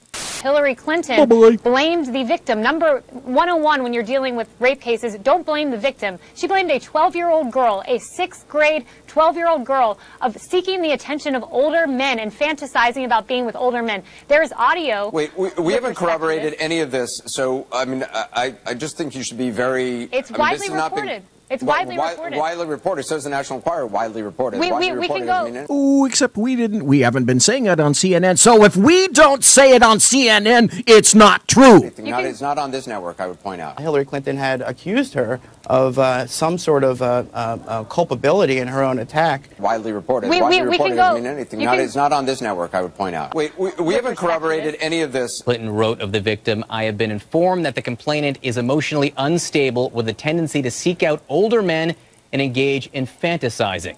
Wait, we haven't corroborated any of this. It's not on this network, I would point out. Mrs. Clinton seems to admit she knew the defendant was guilty. Wait, we haven't corroborated any of this. It's not on this network, I would point out. And I do think the audio really changes it, where she's saying he took a polygraph, and then she says that it forever, destroyed her faith in polygraph. Yeah. She thought he was She's admitting guilty. that he's guilty. Right. Yes. I think it's a problem. Yes, he I was. think it really pokes a hole in that narrative. It's not on this network, I would point out.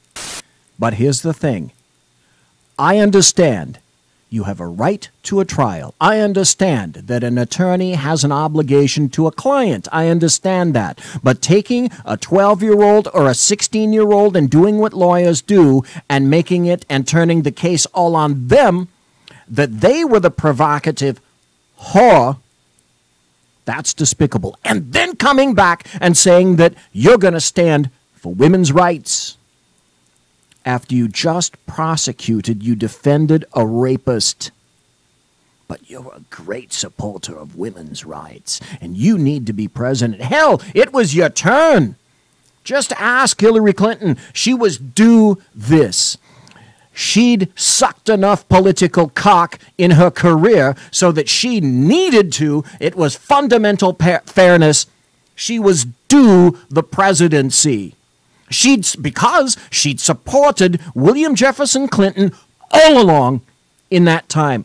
That was why she was so pissed off. She was due that position. Didn't have anything to do with qualifications. She was due that to her. She was going to be the anointed one. So, having been exposed as fake news by a president who basically is a bare-knuckled brawler, and having taken some very serious hits himself from CNN and all makes and models of other news outlets since his first hour in office, there's a video that's on my blog right now, the original video that was tweeted by Donald Trump this past Sunday on July 2nd. Can't play it here because, it's a video and there's not a lot of dialogue in there. Okay.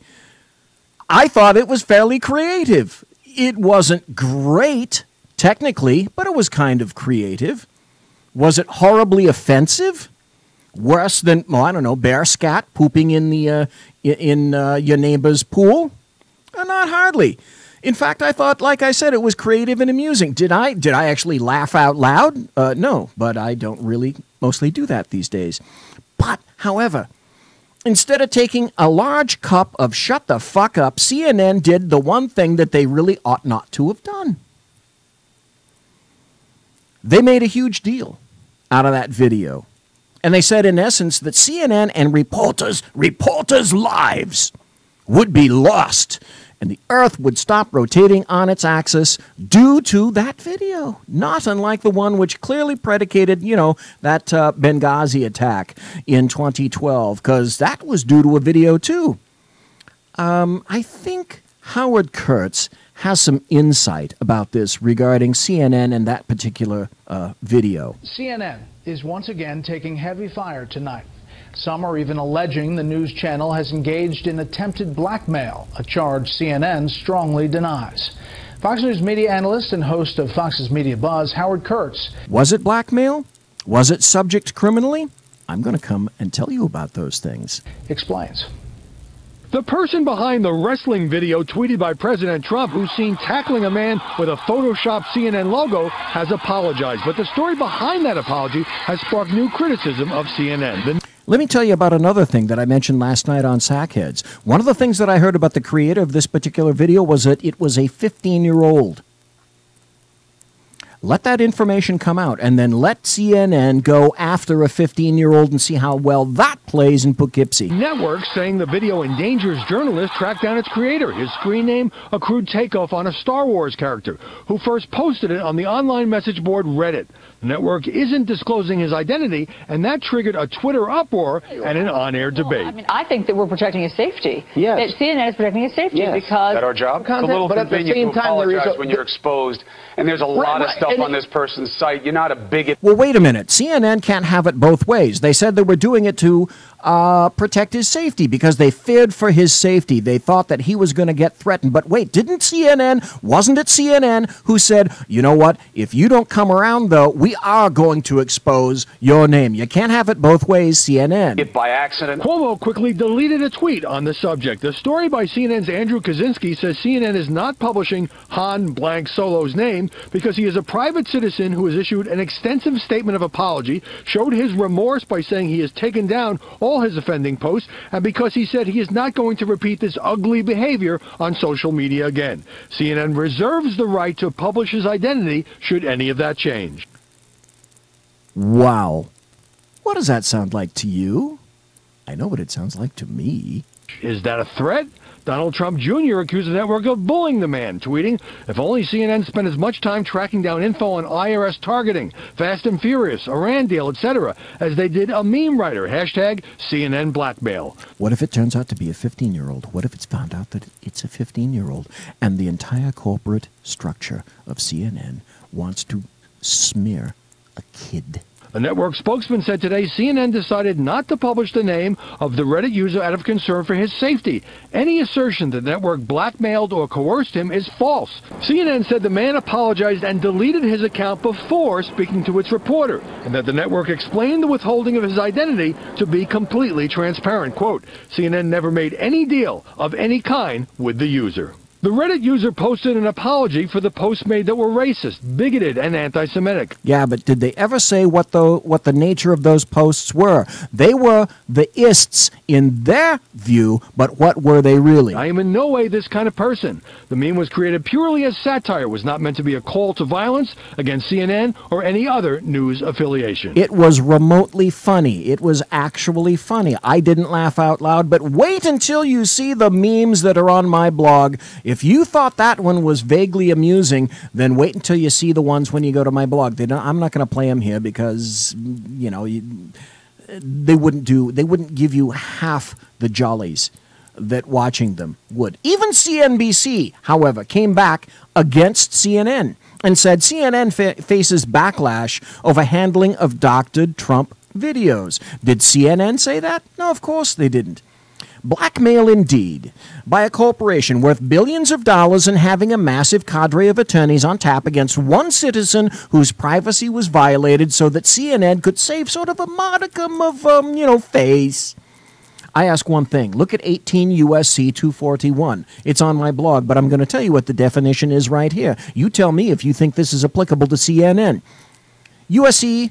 Code 241, conspiracy against rights. If two or more persons conspire to injure, oppress, threaten, or intimidate any person in any state, territory, commonwealth, possession, or district in the free exercise of enjoyment of any right or privilege secured to him by the Constitution or laws of the United States, or because of his having so exercised the same, that's subject to a criminal penalty. Now, apply that. You tell me if you think that is in fact applicable. Is CNN also exposed for prosecution under New York law PEN 13135.60 regarding coercion in the second degree? If you read that, I would say yes. One of my favorite dudes, Tucker Carlson. You come in the saloon, you're going to hear some Tucker Carlson, okay? Well, good evening and welcome to Tucker Carlson tonight. We'd hoped to be off the Twitter beat by now, since there was actual news happening in the world, but there was a development in the president's ongoing feud with a certain cable news outlet that we felt was revealing enough to bring you details of tonight. Remember that professional wrestling video the president tweeted out the other day, the one with the CNN logo superimposed on the face of the villain? How could you forget that? Well, we interrupt this broadcast for some breaking news, because CNN had its own crack investigative team working through the night to hunt down who made that seconds-long piece of tape, because nothing is more important than that. And in the end, of course, they found out. We'll let them explain what happened next. The Reddit user behind it posted his apology after CNN identified and tried to contact him. He apologized for some of his other posts that were racist and anti-Semitic. Now, CNN is not publishing the user's name because of his apology, his removal of all the offensive posts, and his pledge not to repeat this behavior on social media. Tell you what, I'm not even going to go through the rest of this. I like Tucker Carlson, but we got to move on. Because even the Associated Press can sack up, unlike CNN, and admit that it made mistakes. And Breitbart.com wrote this. This is the headline. The Associated Press admits it published fake news about President Trump and Russian ties. Check it out. The Associated Press issued a clarification on Friday regarding articles it published on multiple days from April through the end of June. Those articles claimed, and listen to this, because you've heard this trotted out as a meme for quite some time now, and it's a fucking lie. April through the end of June, those articles claimed 17 U.S. intelligence agencies agreed that Russia not only tried to influence the 2016 presidential election, but did so to benefit Donald Trump over Democratic candidate Hillary Clinton. The clarification read, Washington, AP. In stories published April 6th, June 2nd, June 26th, and June 29th, the Associated Press reported that all 17 U.S. intelligence agencies have agreed that Russia tried to influence the 2016 election to benefit Donald Trump. That assessment was based on information collected by 3 agencies, the FBI, CIA, and National Security Agency, and published by the Office of the Director of National Intelligence, DNI, James Clapper, who already lied to Congress. We know that. I have a video of it, which represents all U.S. intelligence agencies. Not all 17 intelligence agencies were involved in reaching that assessment. Do you see? Do you understand? This information became accepted as patently true, beginning and continuing the meme recognized today by leftists and certainly many on the right, to include, well, let me do this, to include, I heard this trotted out by Michael Medved on the Salem radio news, and he excoriated people who called into his show and said, by the way, no, that's absolutely untrue. All 17 agencies did not agree on this, and Michael Medved called that guy stupid on the air. Well, who's right and who's wrong? Looks like the AP got it right, because not all 17 agencies agreed. There's a guy called Dr. James Michael, and he weighs in on who the real enemy is. It is the case that our freedoms are under siege, and being attacked, but I don't think the president's doing that. You know, I think the president's exercising his right to free speech. He's the president, but he's also a citizen. In my view, it's the mainstream media that's collaborating with those people who are attacking our press. Thank you. You know, they have created this false narrative that a duly elected, a constitutionally elected president is either mentally deranged or collaborating with the Russians in some traitorous activity or bullying everybody to get his way and somehow unstable and unfit to be the president. They're the ones who's trying to undermine things. We already know this because CNN, various CNN producers, They already said it. I played the videos, and I wanted you to hear each and every one of those videos because they affirm that CNN lies and that, in fact, it is fake news. Again, I emphasize, please go to my blog, and if you really want to laugh out loud, if you thought that one meme was funny or even remotely amusing regarding Donald Trump and the ring, the CNN ring, go look at some of these others. CNN opened a door and all these other people went through. Hey, wasn't it Russia? Who was really involved? What did the American maggots say, the American media maggots say regarding Russia? Well, it's all about Trump, right? Was John Podesta involved? Joining us right now from Tallahassee is Peter Schweitzer. He's the author of Clinton Cash, president of the Government Accountability Institute. Peter, good morning to you. Good morning, Steve. So tell us about John Podesta and his connection to a Kremlin-backed company. John Podesta's connection is direct connection to Russia. I don't hear any definite information or evidence to indicate Donald Trump. I do hear information and evidence to connect John Podesta. Well, in 2011, John Podesta joins the board of this very small energy company called Juul Energy, based out of Massachusetts. About 2 months after he joins the board, a Russian entity called Rusnano puts 1 billion rubles, which is about $35 million, into John Podesta's company. Now, is that collusion?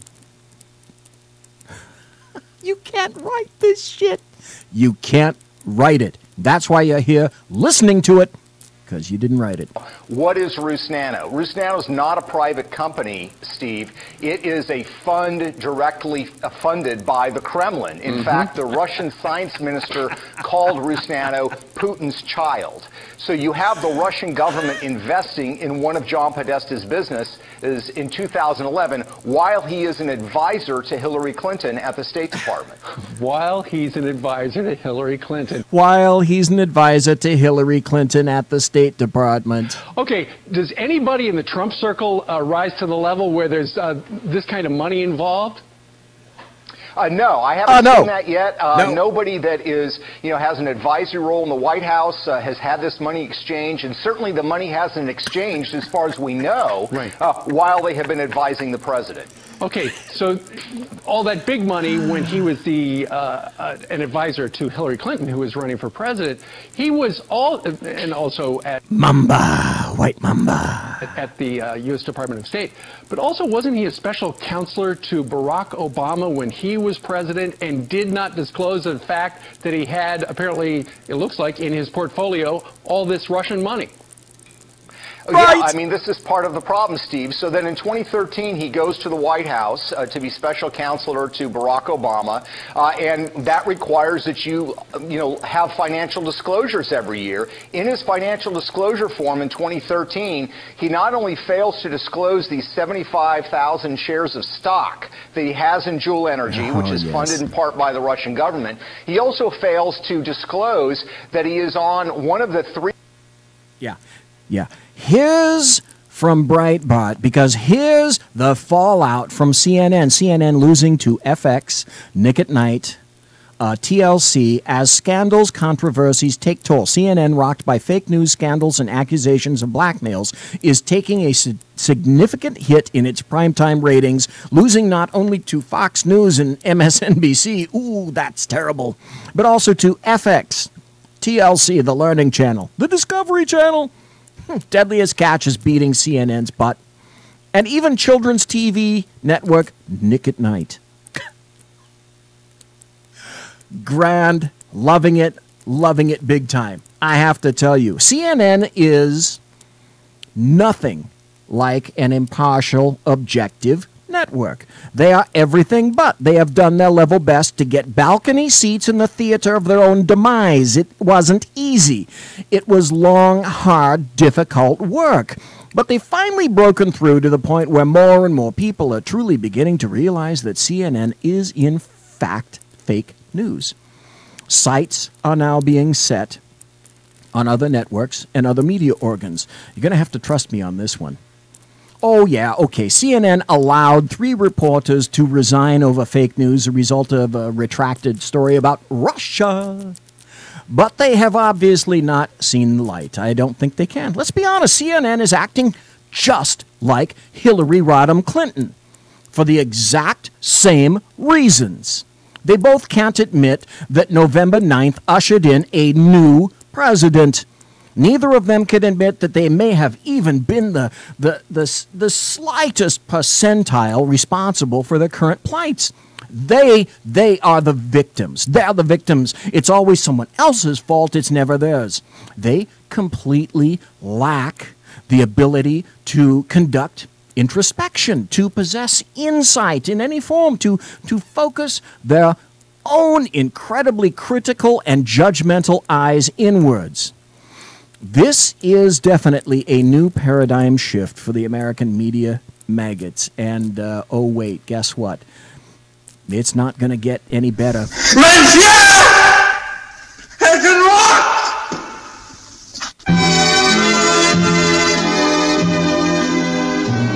The American media maggots are in a tizzy, and it's going to get worse before it gets better. So much worse before it gets better. Ladies and gentlemen, boys and girls, children of all ages, thank you again for listening to the Bloviating Zeppelin's Berserk Bobcat Saloon, The Aftermath, on the SHR Media Network tonight. You want to contact me? You can contact me on Twitter at bzepp and on my blog that I mentioned before, bloviatingzeppelin.net. I own it. My intro music is by Possessed Tranquility. You can find them at reverbnation.com. Promotional consideration is still by Lockheed Martin Skunk Works and the Boeing Company. If it ain't Boeing, I ain't going. Tiaras, all of my tiaras, and I will be wearing one soon, I'm sure, are by My Little Pony. I will be shortly consorting with my KC-135 Kettle One refueling team in less than an hour. Thank you for listening tonight. Thank you for being in chat. Thank you for listening in podcast. God bless. You take care. You be safe.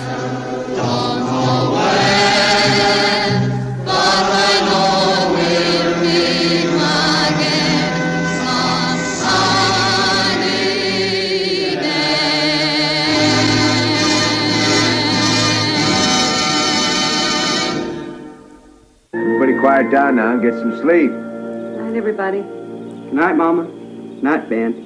Good night, everyone. Good night, Mama. Good night, Daddy. Good night, children. Good night, Daddy. Good night, Elizabeth. Good night, John Boy. Good night, Jim Bob. Good night, Jim Bob. Good night, Jim Bob. What's going on? I was asleep. What's everybody doing? Good night, Jim Bob.